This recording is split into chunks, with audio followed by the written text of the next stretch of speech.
Welcome back to Jiggy, playing like a maniac. Uh, I don't have any intro, so let's get to the action. This is part 2 of a two-part series. This is the second and final part of a video where I play like a maniac. I open any unraised spot and stuff like that to show you guys how to take other players out of their comfort zone and to make you realize that some of the players are not really adjusting well to what we will be doing, and to show you guys how to bully people and stuff like that. So here I left first part with Jack 9 on the button, like in the middle of this session. What I remember from the players, the Chinese guy to my left is a complete retard. He's playing 44-16, 44-10, and he's just doing pretty much anything. He's a station with uh, abilities to do random stuff at non-opportune moments. You probably River looks kind of a like the most standard guy at the table so far. I haven't seen him do any ridiculous stuff. And Giga Nip to my right is just a ridiculous nit who's not playing any end. So here pre-flop with Jack 9, I thought about 3-betting in position, but I've been doing that quite a lot in the first part, and I decided that Jack 9 would be a good hand to take flop in position with, since I have to play the end. So I decided to go ahead and just call in position. I flop a gutter, which is a pretty good flop for me, especially in position. Like a lot of time I'm gonna be able to take down that pot with 3 people in it. But that time the small blind, who is the retard at the table, just led for the pot. I don't think there's any way I can continue with my end. I mean, he could have a 10 a lot and he's not folding that, could have flush draw that's not folding that, so there's just no way I can play my gutter profitably.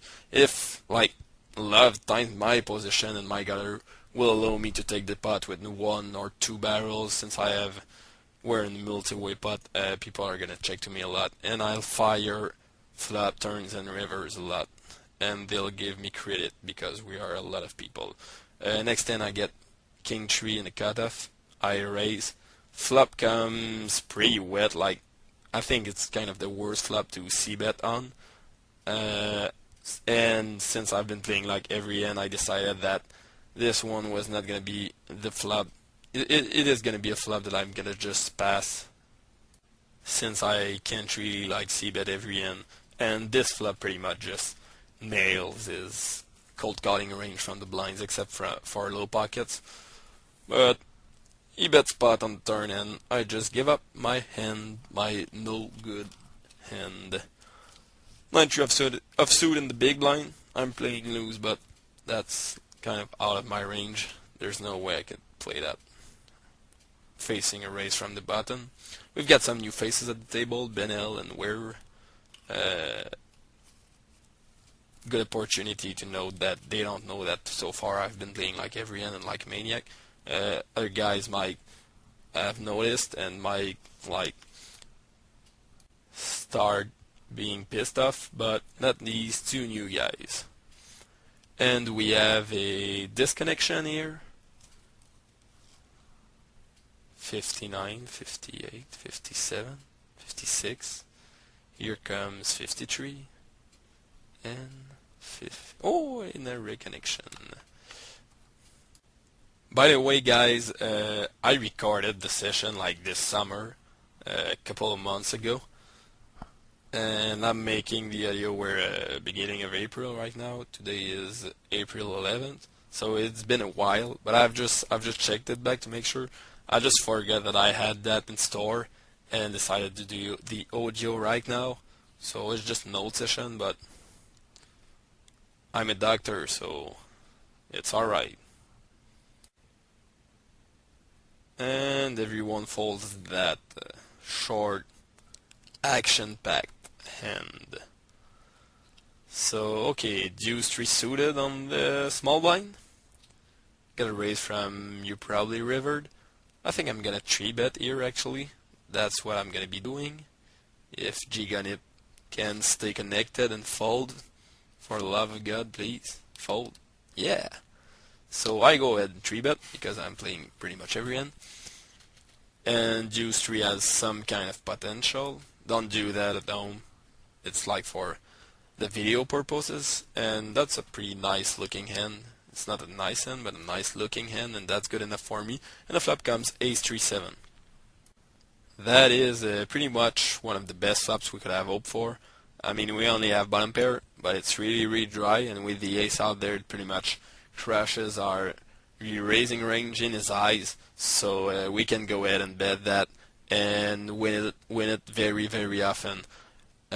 Some people might be tempted here to like check that flop because they have a pair and they want to take that to showdown.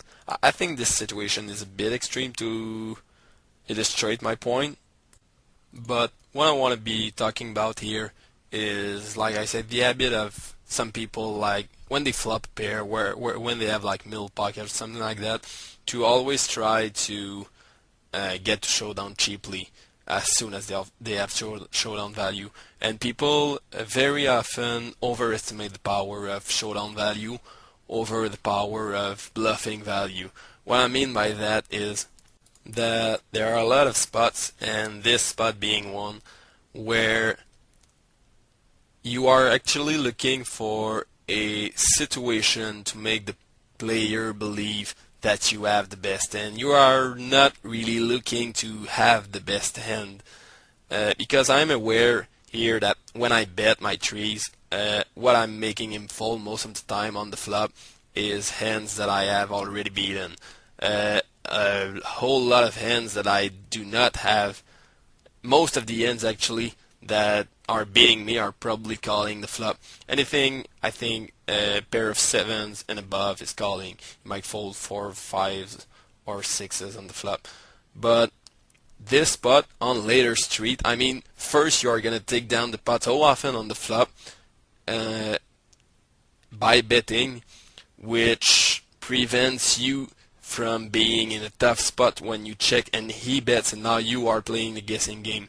By leading here, you are putting him into the shoes of the guy who doesn't know what to think of his hand, and it's a great spot to two-barrel on. I mean, you guys probably heard about the concept of turning maidens into bluff, and most of the time this concept is illustrated on the river, where you have like middle pair or something like that, and you put your opponent on, let's say, one top pair, and you think, well, I can't call, but I could raise, and he has to fold his top pair.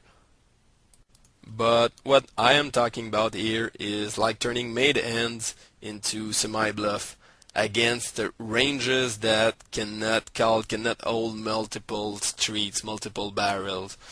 I'm going to throw like random numbers here to illustrate it.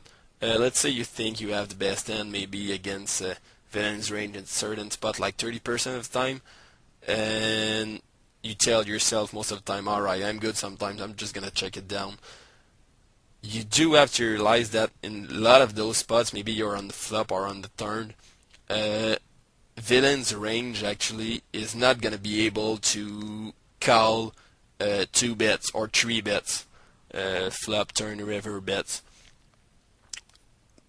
So by betting the street that you're on and planning to bet multiple streets after that, you know that you are going to make him fold like maybe 80-90% of his range.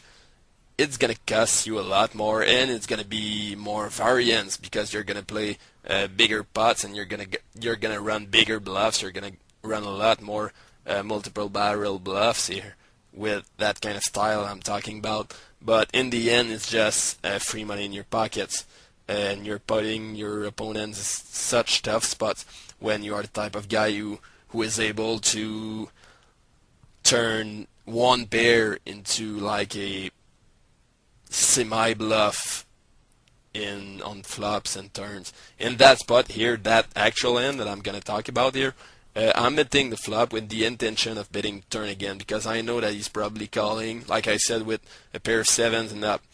And all these hands, in my mind, could not hold a second barrel. I'm probably going to make it I don't know if that's the best example, because he doesn't have much of a stack, but still, if he doesn't have an ace, I do think that he is gonna have to fold on the turn, regardless of how I've been playing so far. I mean, it's very rare that you see someone, a hero, calling for all the stack in that situation. What I'm using my pair of trees for in that situation, instead of trying to use it as showdown value, I'm gonna use it, like I said, it's a semi-bluff, so I have just more outs. It's like in your minds, guy, it's like normal to like fire multiple streets of bluffs with, let's say, gutter here. Let's say I have a 3-5 and forest gutter. You're telling yourself, okay, I have nothing. I'm gonna fire a lot of barrels, hoping that he folds, and if he doesn't, well, I'm gonna catch it. I'll try to catch my gutter. But here it's pretty much the same thing, but you have 5 outs. You know your pair of trees. I mean, when he calls first street, it's just good as often as like 5-eye. So if you have 5 outs to catch, and you have a lot of fold equity, and in the end you're just gonna make so much more money. Not in maybe like, yes, in that particular end, but in similar spots also, very often, by turning, like I said, like one pair type hands with some suck outing possibilities into multiple streets, bluffs. That it's just gonna make you a better player in the end, to know how to do stuff like that. If you want examples of that, if you want hand stories, I can make a video of it. I've been talking about that for for a while now, but I think it's a pretty big concept.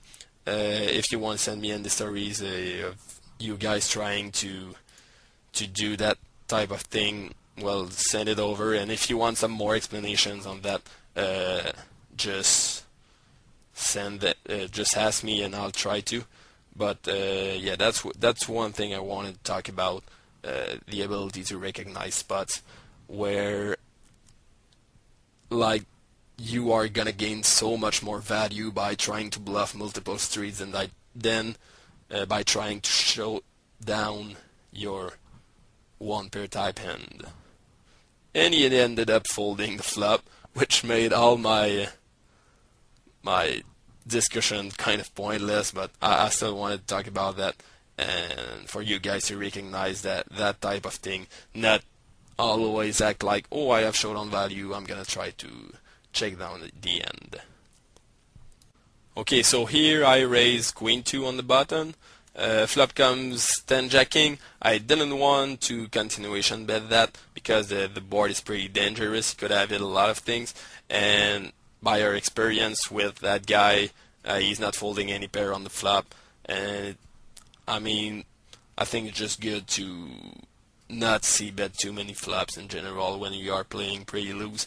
That's one thing I'm using actually as a like guideline to know if I'm playing well during a session. Personally, when I'm c-betting too much, usually means that I'm playing pretty bad, because when I put myself into an autopilot mode, I'm like, oh, I didn't flop anything, I'm gonna c-bet. Why flop the draw? I'm gonna c-bet, like, every time. And people, no matter how dumb they are, I mean, they end up understanding what you're doing, and it's pretty easy for them to play back at you and like raise every single of your c-bet. And I think it's a big thing when you are moving up to try and adjust to that is c-betting less, because when you are c-betting just way too much, it's pretty easy to get playback. Like when you're c-betting like 80% of flop, someone could go ahead and like min raise every single flop, and there's not much you can do. It's gonna be real tough for you to do anything, especially if you are playing like a lag or a slag type of play pre-flop. By giving yourself a pretty good balanced c-bet range and check flop range, you are gonna be very like a lot more difficult to play against if you are checking back some top pair type hands as well as middle pair and sometimes draws, and with air, I mean, the guy won't be able to assume, alright, check the flop, I'm gonna fire and take it down. You're gonna be a lot more tougher. You could like check back your top pair on the flop, and then when he leads the turn, you raise, and he doesn't put you on that. So that's just a general point. When you are moving up, guys, pay attention to your percentage of c-bet, and if it is too high, just try to put that like lower that a lot, and it's gonna be easier for you to play very often, and it's gonna make you tougher to play against and tougher to play back if you are playing pretty loose. So that's pretty much it. Back to the end, I called $1 on the turn because I had not much more uh, possibilities, and I ended up rivering a queen, which was good enough against his pair and flush draw. And yay! I wins the ends. Next hand, 9-2 off. I raise on the cutoff, get called by the Chinese guy, and by now we know that like the guy, okay, he's pretty much brain dead poker wise, and he probably starting to get annoyed at me and pissed at me because I mean he's been calling every single of my raise and losing every single pot he's been playing. So now is often a time that he's gonna try to play me back. I entered the end with that in mind. So I c-bet that flop because it is a pretty good flop to c-bet on. Nice dry flop. And I get quick min raise, which in my mind is pretty weird. I mean, if he has anything here, I am honestly expecting him to do something else than quick min raise here, and that's a pretty big timing and betting tail as well. Coming from a fish, like the quick min raise when you are playing super loose and he might being pissed at you is very often a bluff in my mind. So here, I mean, in a normal situation, there's not much I can do since I don't have any backdoor or whatever. But here, with what I had in mind when I played DN, the fact that he was very likely to be very annoyed and to play me back, I decided to call the flop with the intention of taking down the pot on a later street because I was just pretty much certain that he had nothing at all. So I call, and the turn is pretty much the best card I could hit, a 9. Bad news is that it does give his range some more power, because what he is going to be min-raising in my mind a lot is stuff like gutters on the flop, or straight draw like 6-7 or 9-7 or 9-6 or stuff like that. But he has so much hair in his range with the like timing and sizing tell that he gave on the flop with the flow of the game that I think that my 9 is good a lot here. And he bets $10 on the turn, which, I mean, I don't have much more options than calling the turn. I can't really raise because that would just shut down his bluffs. And I'm gonna just get paid by a king, pretty much. So my only option is calling down and re-evaluating on the river. River is a pretty good brick, the 5. I mean, you could have 5, but it's going to be very rare. So I'm not super happy, of course, that he bet 16 because he could still have a hand, even given the match flow and game flow and stuff like that. But I was pretty confident about my read on the flop. So I just kept with it, and he bets pretty small, so that gives me really good odds. And I call him down, and he turns over Queen 10. Of course, I got lucky to hit 9 there, but like if I didn't hit that 9, I was probably either check raising the turn or the river, since I was very confident that he was FOS on the flop. Of course, floating a raise on the flop out of position is not the kind of play that you should do too often. You have to be really sure of your read to do that kind of stuff because it's really tough to play. But when you are sure, when you have that gut feeling that the guy just can't have anything, then yes, you can go ahead and make that type of play, make that unpredictable plays and those stuff that, like, in theory it would be horrible, but in practice it is just super sexy and good when you do have a great read. And I think getting those kind of reads and being able to pull those kinds of moves when it is the right time is one of the things that differences the good player from the great player, let's say. So 10-7 suited on the big blind, the nit on the small blind just limb skull. Flop comes pretty good flop for c-bet to high cards, pretty dry, so I end up c-betting that. I have a couple of backdoors as well, which are great to have, especially when you are looking into like multi-barreling a hand. You want to have some backdoors because a lot of the cards on the turn are gonna give me the opportunity to see my bluff. And that's another thing when you are deciding whether to c-bet a flop or not c-bet it when you missed it. What I'm gonna be doing a lot is looking if I have backdoors. The more backdoors I have, the more likely I'm gonna be to be c-betting the flop when I missed it, because I know that a lot of these backdoors are gonna give me the opportunity to fire the turn again profitably. So yeah, I bet 4, and he calls. Thanks for a while, then he calls, and then he ended up checking the turn, and I think I checked back that turn. Yeah, I'm checking back that turn. I don't know why exactly I've done that at that time. Most of the time, my first reflex is gonna be to second barrel that. I'm making him fold a 6, maybe a queen, but it's probably gonna take me a third barrel to make him fold a queen here, and I am gonna be looking at making that third barrel a lot because it's gonna make him fold a queen, which is a big part of his range, as well as like a jack 10 that decided to call the turn or something like that when I am two barreling. But I knew at that time that he's not folding a king. By the way, I've been playing anytime in the hand, even if I'm 3 barreling. So I might have been afraid that in the blind battle he could be looking me up a lot lighter, maybe even with a queen. So I knew that like the only thing a second barrel would make him fold is a 6. And the third barrel, I might have been afraid that the third barrel wouldn't even make him fold the queen because we're in blind battle and I've been playing pretty loose. That I decided to just shut down on the turn instead of going for the turn and river bluffs, even if I hit my gutter on the turn, which gives me some good equity.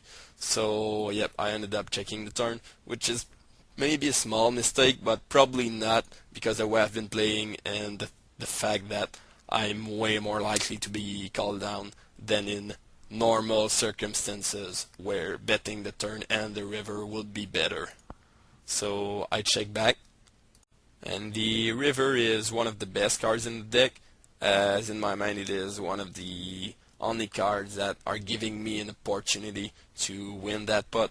I mean, it's really a scare card, and he's probably folding a queen to a bet here in my mind. That kind of player at that time would be folding a queen to a bet, maybe not a king, and certainly any other pair. So I certainly have to fire that scare card on the river against that particular opponent. And he goes ahead, think for a while, then he check raises me. Yep, he check raises me. I'm putting him on a big end, obviously, because he's just, in my mind, a nit who couldn't pull a move here, a bluff here. But you have to be aware, guys, that if you are jig on it here, that is a very good spot on the river to check raise me bluff. I don't think he's able to do that. He's capable of doing that. But it would be like, if that was coming from a good player, I would be very, very suspicious. Because when I do not bet the turn, I'm not very likely to have like any backdoor flush draw, or any jack 10 that I'm probably second barreling with, or any 2-pair type end on the river like ace king, I'm second barreling it. like the only hand is really worried about is ace queen, and it's not even sure that I would be calling ace queen against river check raise here. Most of the time when I bet that river after checking the turn, my range is gonna be either air or an ace, something like a naked ace, or maybe ace six that just got there.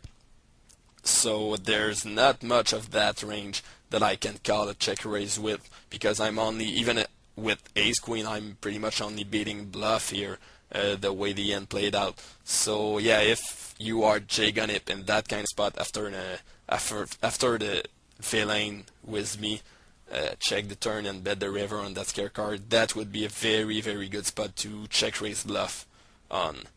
But I just can't do nothing about it. And I do think he had a hand because he is a nit, and nits just always have the nuts. He probably had like Jack 10 of hearts to be sure to have like everything he needed because he's a nit. Did I mention that he was a nit, and that nits always have the stupid nuts? So 5-6 offsuit on the button. I'm probably gonna play that because it is connected and on the button, and I'm playing everything. By the way, guys, if you are listening to that in like Windows Media Player, there's a way. I forgot how I've done it, but there's a way to make your videos go like 1.6 or 1.7 times its normal speed. For I think it is great for like one tabling videos like that. Every time I'm listening to a video, I'm listening in like at least 1.5 times faster than its normal speed. It's pretty cool. You should look that up. If you don't know, I'll just ask me, I'll tell you. So yeah, we flop pretty much nothing here, no backdoor, 2 undercards, and he checks in front of us. I thought about betting here, but actually I didn't really think about it.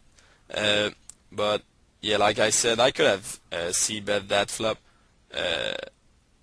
Well, not really c-bet, but bet when he checks to me with the intention of betting a lot of streets. But I think on that kind of board, I'm very likely to be called down. I think he's gonna check like an ace low or something like king jack or hands like that quite often, because these are hands that from villain's perspective can check call some streets like maybe ace 5, but if they bet on such a draw heavy flop, they don't want to get raised, and they don't want to like bet fold these kind of hands, and they don't want to check fold them, so they end up check calling them. And I've been playing pretty loose, so I was pretty afraid on that kind of flop that he would like check call a lot of streets with something like ace low, or like I said, queen jack or king jack. So I just gave up on the end because I didn't think it was a great spot, a great board to make a move at with the way I've been playing. He ended up having 9. I could probably have make him fold those 9s, but it was pretty dangerous on that kind of board, especially with 2 undercards and no backdoor. And we get dealt kings, which is very, very exciting. And we get a call from the same guy. Flop comes great for our kings, 3 undercards, some draws that might pay us, and he has a great stack size for us to get him to value town. So we c-bet that to 5, and he check calls 1 street. Turns is a pretty interesting card, which gives us top set, and with a possible flush out there, you have a couple of options on that turn. Probably my favorite one would be, I don't know, I'm really torn apart between calling and shoving. By calling, you're giving him an opportunity to run a big bluff against you. If you are against a bluffy player in that kind of spot, you certainly want to just call the turn, because he's gonna try to represent the flush, I think, a lot. with the line he's taking, and he has like a pot-sized bet on the river, so he's gonna shove you into you a lot. If he does have the flush, no matter what you are doing, with these stack sizes, you're gonna get stacked here, like I said, no matter what. So it's really a question of whether to try to catch a bluff from him or protect your hand. Here I ended up shoving because I didn't think he would run a very big bluff against me by betting the turn and the river with like not much. I thought he could either have either turn two pairs, but there are not a lot of combos of that, so that's pretty much ruled out. Probably something in my mind like 5-6 with the 5 of diamond, like a pair plus a diamond, like ace-9 with the ace of diamond and stuff like that. And if I call here, in my mind he's gonna shut down so often on the river that it's not really profitable. I'm just giving him a chance to get there. If I think that he could turn a hand, like I said, like maybe ace-6 with the ace of diamonds into a bluff on the river and shove into me, I would be very happy to just call the turn and then call the river. But I think with my read I had on that guy at that time, I didn't think he would try the big bluff, so I ended up going for protection instead of trying like to bluff catch. And I shove, and he could like make a hero call as well with like ace-9, like I said, with the ace of diamond, with some good equity, plus him thinking that I could be full of shit because I've been playing every single hand. I could get called by worse here very often, or he could believe that I have like the naked ace of diamond or something like that on that board. So yeah, I think shoving is a bit better here, unless you're against someone who is very trigger happy on the bluffs. Shoving is certainly the right play. 10-4 under the gun, good enough for a raise, and I get called by the small blind, the same guy again. I'm starting to believe that he's not as good as I would have thought. Like, just I thought he was semi-decent. He might just be horrible because he's not rebuying, which is a good sign. Someone playing with like 46 big blinds and not rebuying is pretty weird. Normally, here, once again, best flop ever for c-bet. I do have to make that c-bet even though I've been playing pretty loose. I make it and it works. Now 10-3 on the big blind. Raise from the cutoff, not much I can do. I'm gonna fold that one. And I said I'm gonna fold that one. Oh, a re-raise. He's playing every hand. Just something out of my mind right now, guys. This session, this exercise I'm doing of like playing every hand at a lower limit, might be something you want to be trying at some point, guys. I think it's good to aces. Yeah, he's probably just getting crushed by the deck pre-flop. That's why he's been playing every hand.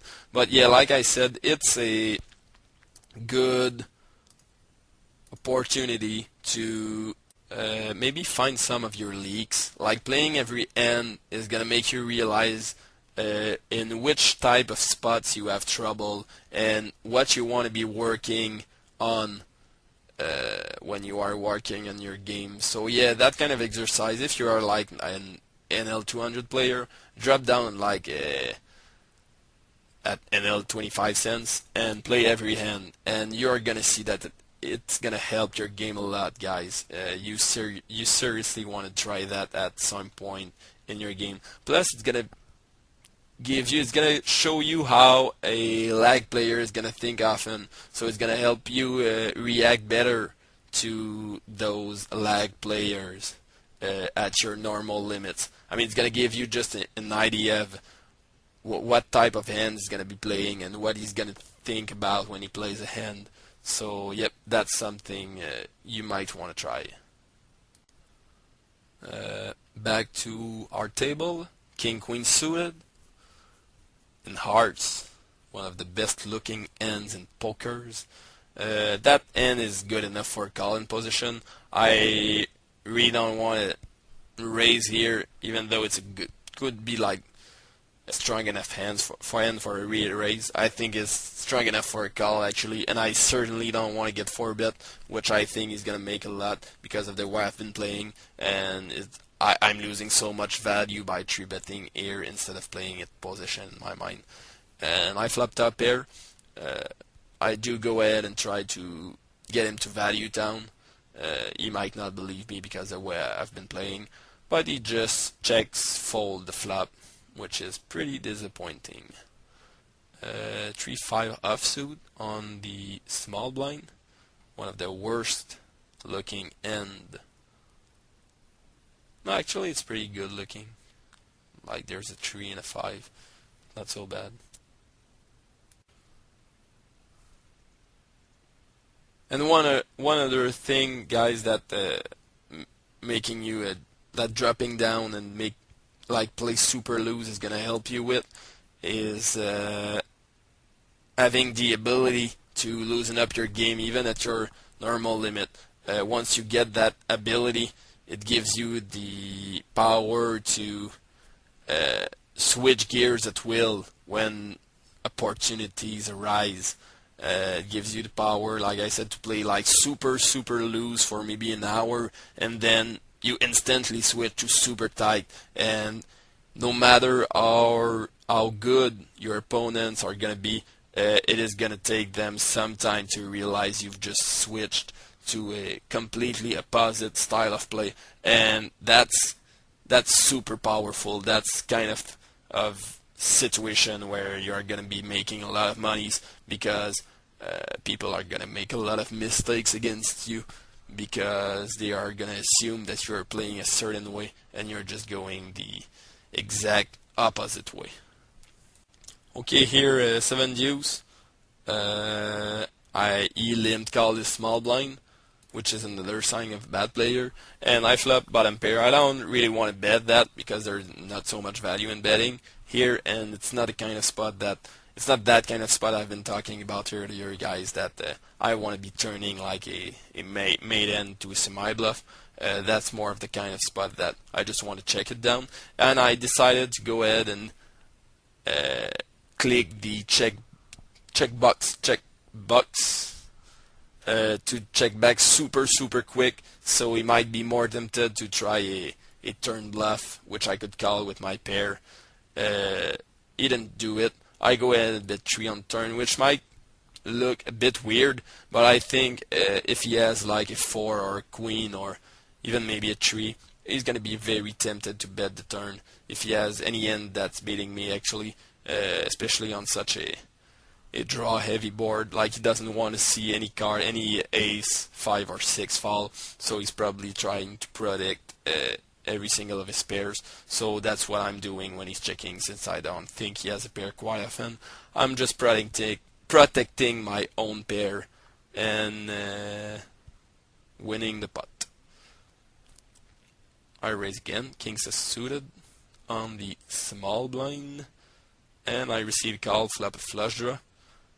Ace high flop with a flush draw, just a good flop to continuation bet, and he folds. Whee! And we get another pot. We're winning pretty much every pot. Suited king on the button. A super cool looking hand.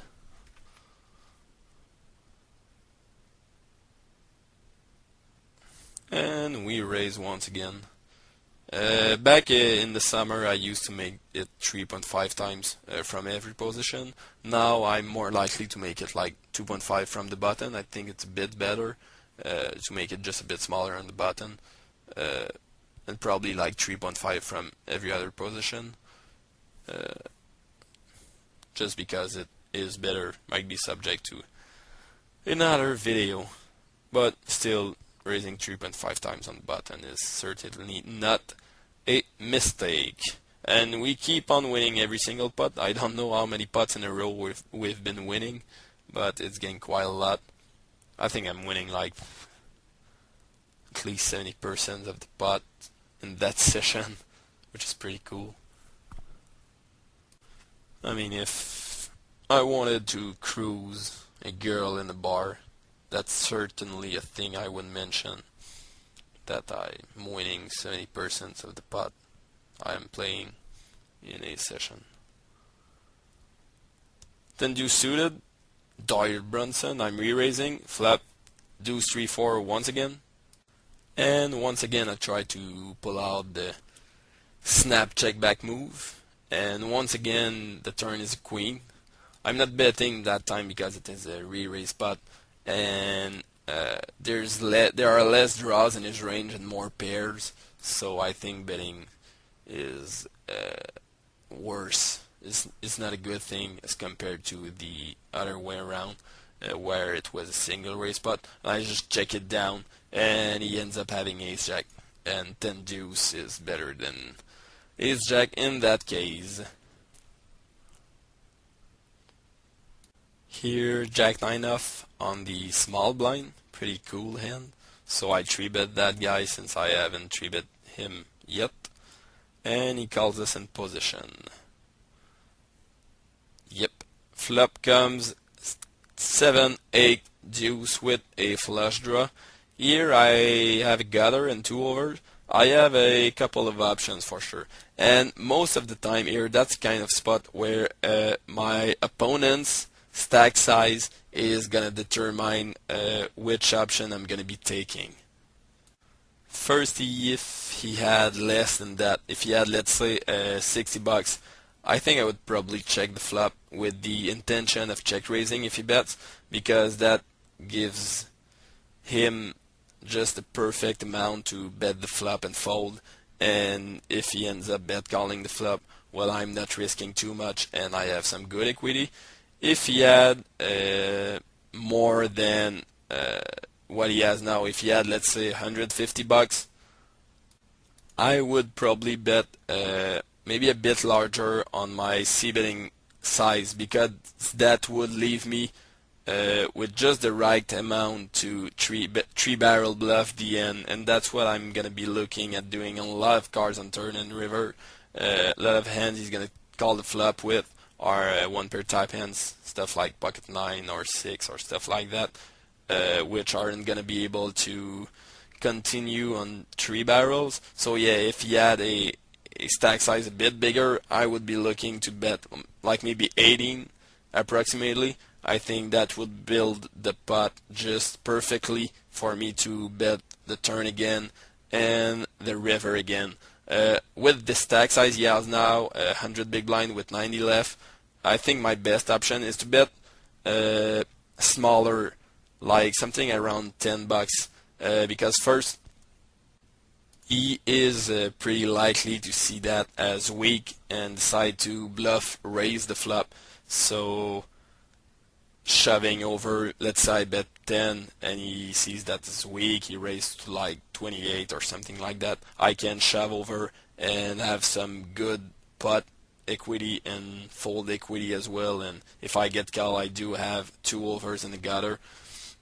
So that's sorry guys, that's probably the best way to play that in with those stack sizes, to bet small shove over, and that's something I'm gonna be looking at doing with a lot of my draws here. Any draw that has some equity, I think it's a really good play, because and you might just take down the pot as a lot, and you don't want to be like betting strong and then calling the shove, and betting and folding sucks as well. So betting small and then 3-betting is very good. You don't want to abuse that against players who know you and who know that you could do that, but against a player here with no dynamic, and I think he is pretty likely with the way I've been playing to try and bluff raise that flop. I think it's a pretty good time to pull out that move to bet small and then 3-bet with those stack sizes. That is not exactly what I ended up doing. I ended up betting 14, which is a bit big. I probably was a bit distracted because it's just a bit too big in my mind of a bet to accomplish what I've been talking about. It's still not a bad bet. I mean, it's still a continuation bet who's going to take the pot pretty often, but I don't think it's in this situation as good as a $10 bet. So yeah, the turn is one of the worst cards in the deck in my mind to continue barreling on. If he has an 8, he's not folding at any point. If he, I mean, he's still folding his middle pockets, but I'm not even sure about that because, well, first I've been playing every single of my hands, and second, he did not fold earlier his ace-8 when it flopped middle pair against you, probably rivered when that guy had aces. So it looks like he might be the type of guy who's willing to call down with like a middle pair for 2 barrels. In my mind, he wouldn't call for 3 barrels, but he doesn't have a big enough stack, and I sized my flop bet just a bit too big for me to have 3 barrels, so I only have 2, so I don't think he's folding any pair to 2 barrels on such a draw heavy flop. So I ended up checking and reevaluating. He bets 36. I don't like for a second about shoving, but I don't think I have any fold equity.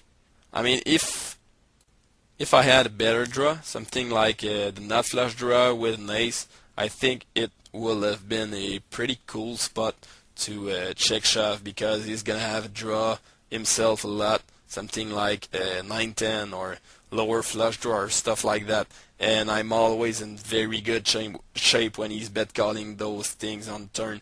But with my jack eye draw, I'm such in a bad shape against other draws that I don't think I can shove profitably. But like I said, if I had some value against what would be worse draws, I would have check shoved that turn, because the flop was just so, the board was just so draw heavy. Okay, the hand now. I raise my button with 10-5 off. I get called in the small blind by that stupid Asiatic Chinese something guy. I flop middle pair, which is a pretty low middle pair, and I end up checking it back, which in my mind is pretty standard. He bets 1 on the turn. I've seen him do that earlier with like bottom pair and maybe even nothing at all. So I decided I do have value in raising here, and I just want to be protecting my hand. And he could call with like ace-high, by the way he's been playing. So I decided that a raise here would be good, and he comes over the top of my raise and raises that pretty big to 23. Now I do have a decision to make. He sure is representing a king here, but he could very well be bluffing as well because of the way the hand has been played, the fact that I check back the flop, and then he bets only 1 on the turn, which kind of induces me in raising with a lot of bluffs. So in his mind, I might be very weak, and that is the reason why he could be coming over the top of my raise with a rebluff. So yeah, his range here is pretty much bluffs and kings. I don't think he's doing that with like any like ever with worse than a king for value. So my pair of 5s here is just as good as a pair of queens in my mind. So I think calling the turn is pretty standard. Plus, in my mind, that type of guy, Station, is not the type of guy who's gonna follow up with his big bluffs on the river. He's gonna try like a 1-street bluff, like raise it. If it's not working, he's just gonna shut down.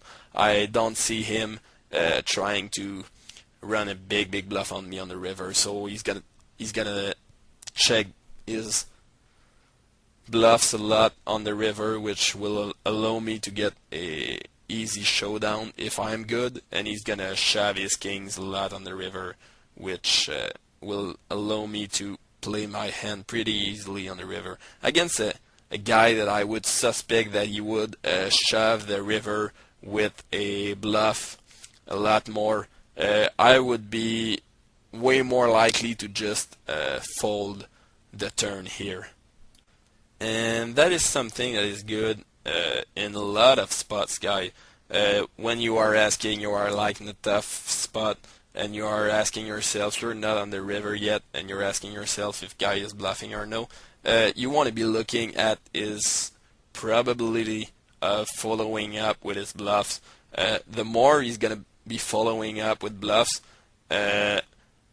the more you want to make a decision pretty soon in the hand about either calling down or just giving up on the end. Here, since I thought that he wouldn't follow up his bluffs on the river, I could call the turn pretty comfortably, telling myself that if he shoves the river, I'm beaten. But like I said, I don't like if I think he's gonna bluff the river a lot. I don't want to be calling the turn with the intention of folding the river because I'm just burning money pretty much.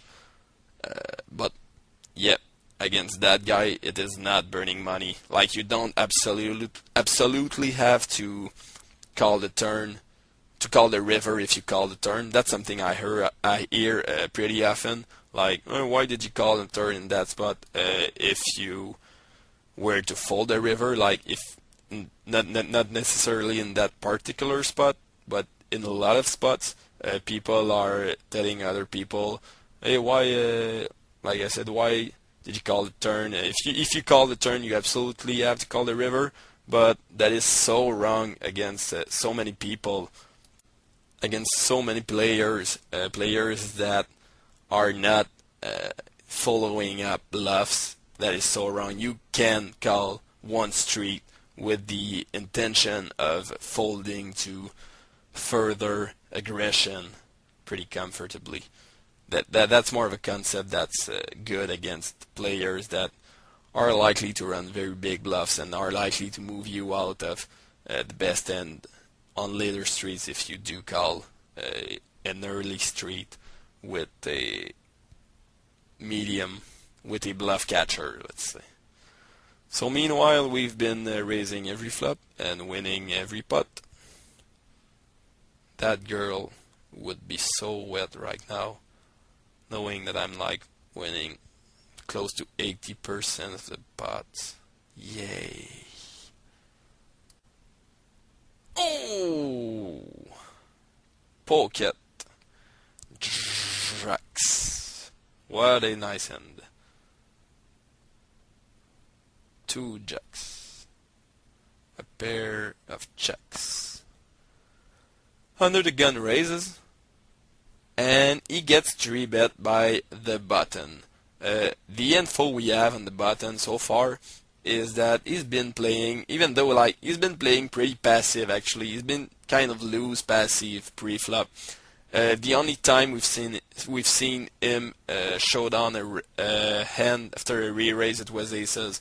So yeah, here jacks. I mean, with the way I've been playing, I have like a 83% VPIP.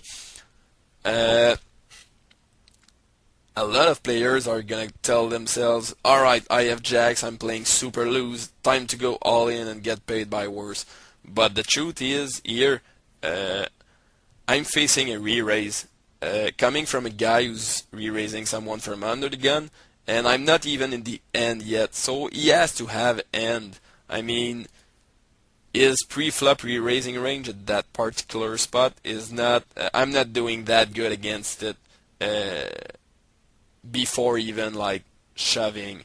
Yes, I might get called by words because of the way I've been playing, but he's not gonna have words like pretty much ever in that spot. So you have to be aware of that. You have to not like go mad and tell yourself, alright, I've been playing every end, I'm gonna go all in with like marginal ends now when you are playing a lag type.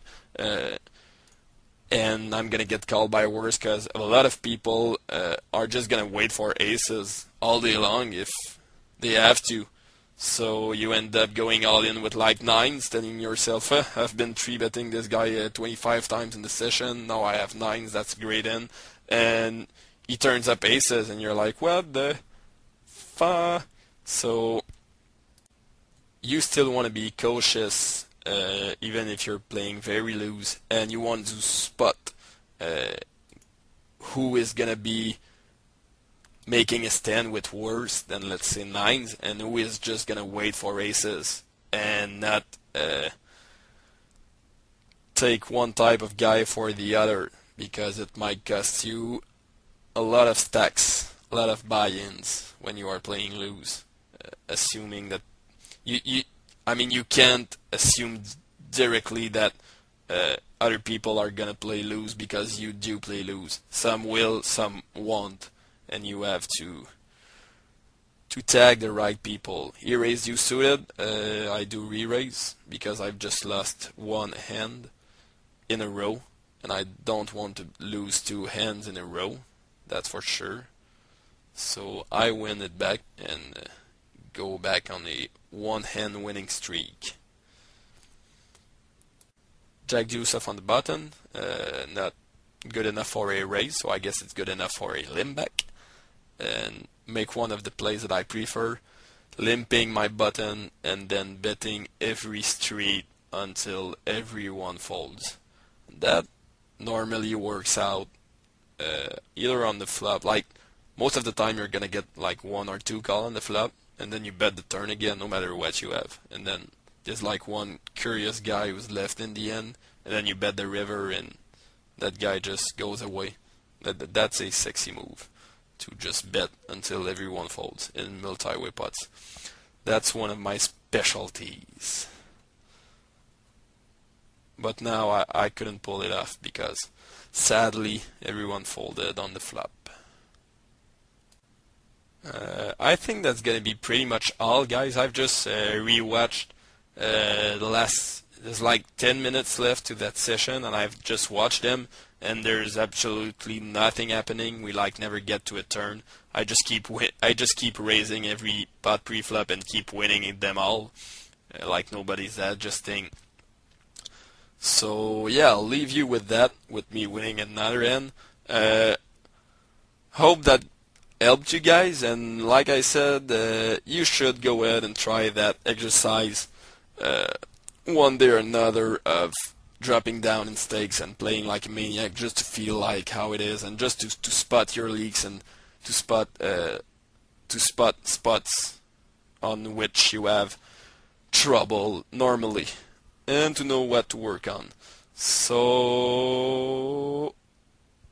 that was Martin Fournier-Giguère, aka DrGiggy, for Blue Fire Poker. Good luck and good night.